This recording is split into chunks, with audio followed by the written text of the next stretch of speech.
Cari fratelli e sorelle, buongiorno.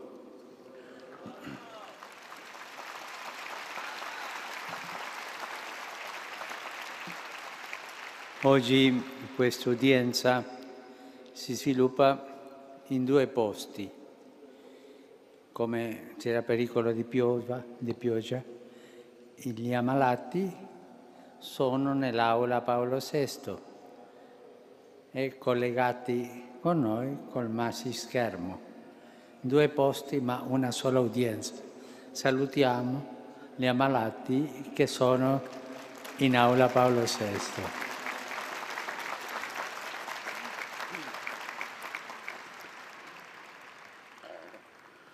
Vogliamo riflettere oggi sulla parabola del Padre misericordioso.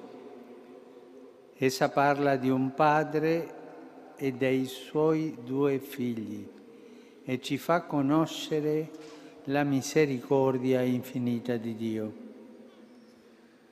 Partiamo dalla fine, cioè dalla gioia del cuore del Padre che dice: facciamo festa perché questo mio figlio era morto ed è tornato in vita, era perduto e è stato ritrovato.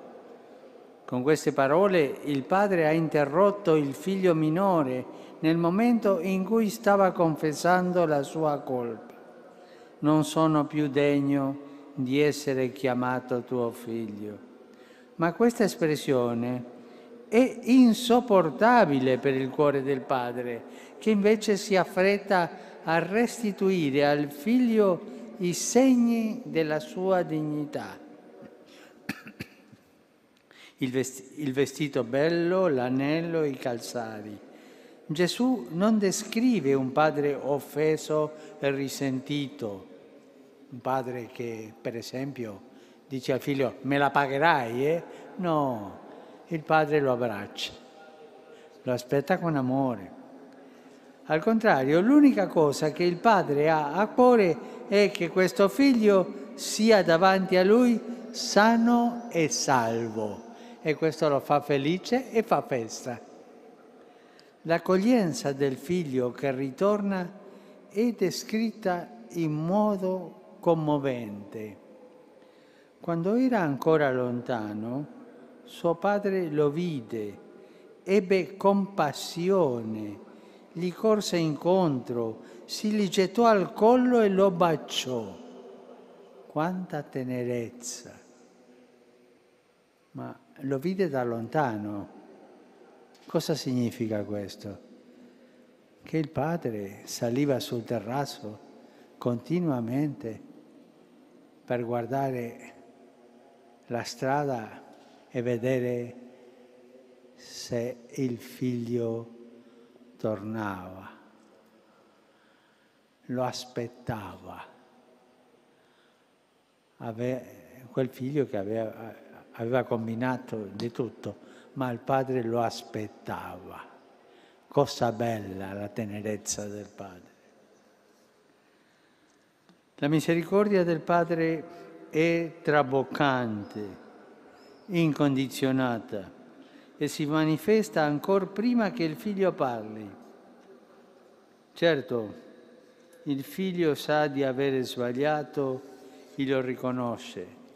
Trattami come uno dei tuoi salariati. Ma queste parole si dissolvono davanti il perdono del padre. L'abbraccio e il bacio di suo papà gli fanno capire che è stato sempre considerato figlio, nonostante tutto, ma è figlio. È importante questo insegnamento di Gesù. La nostra condizione di figli di Dio è frutto dell'amore del cuore del Padre. Non dipende dai nostri meriti o dalle nostre azioni e quindi nessuno può togliercela. Nessuno può togliercela, neppure il diavolo. Nessuno può toglierci questa dignità. Questa parola di Gesù ci incoraggia a non disperare mai. Penso alle mamme e ai papà in apprensione quando vedono i figli allontanarsi, imboccando strade pericolose. Penso ai parroci e catechisti che a volte si domandano se il loro lavoro è stato vano, ma penso anche a chi si trova in carcere e gli sembra che la sua vita sia finita, a quanti hanno compiuto scelte sbagliate e non riescono a guardare al futuro, a tutti coloro che hanno fame di misericordia e di perdono e credono di non meritarlo. In qualunque situazione della vita non devo dimenticare che non smetterò mai di essere figlio di Dio, essere figlio di un Padre che mi ama e attende il mio ritorno. Anche nella situazione più brutta della vita, Dio mi attende, Io vuole abbracciarmi, Dio mi aspetta. Nella parabola c'è un altro figlio, il maggiore. Anche lui ha bisogno di scoprire la misericordia del padre. Lui è sempre rimasto a casa, ma è così diverso dal padre.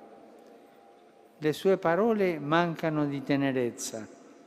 Ecco, io ti servo da tanti anni e non ho mai disobbedito il tuo comando.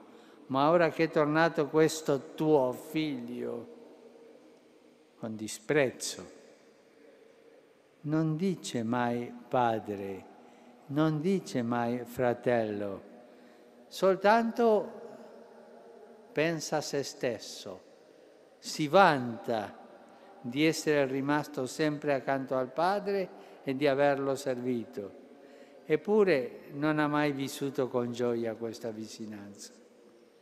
E adesso accusa il padre di non avergli mai dato un capretto per fare festa. Povero padre, un figlio se n'era andato e l'altro non gli è mai stato davvero vicino.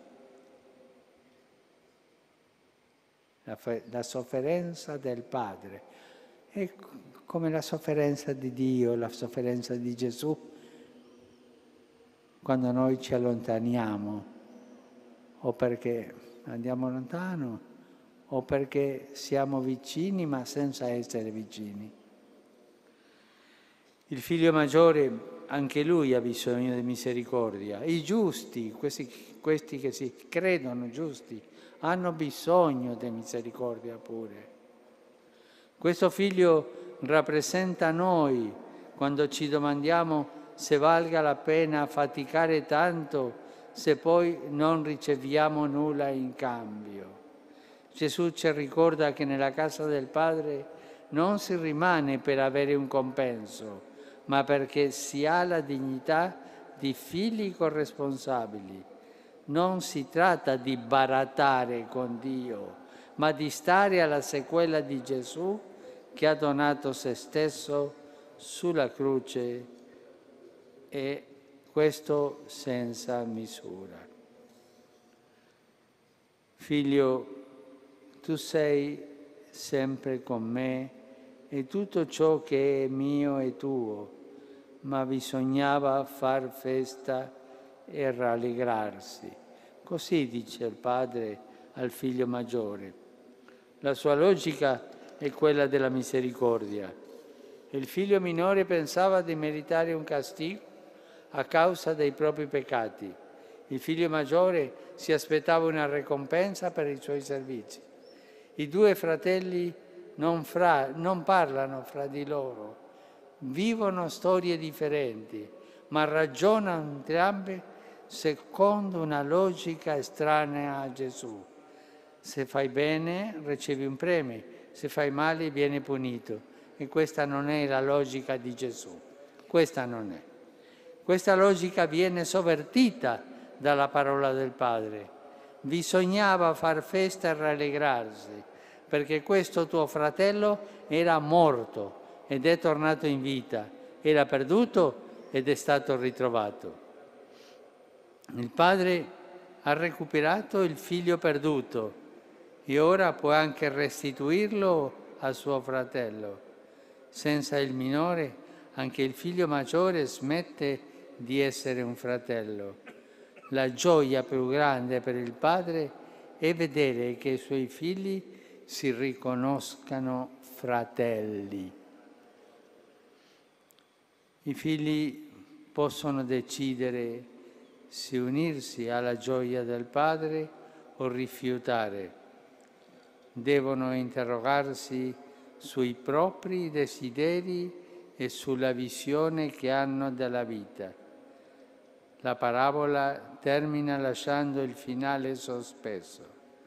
Non sappiamo cosa abbia deciso di fare il figlio maggiore e questo è uno stimolo per noi. Questo Vangelo ci insegna che tutti abbiamo bisogno di entrare nella casa del Padre e partecipare alla sua gioia, alla sua festa della misericordia e della fraternità. Fratelli e sorelle, apriamo il nostro cuore per essere misericordiosi come il Padre. Grazie.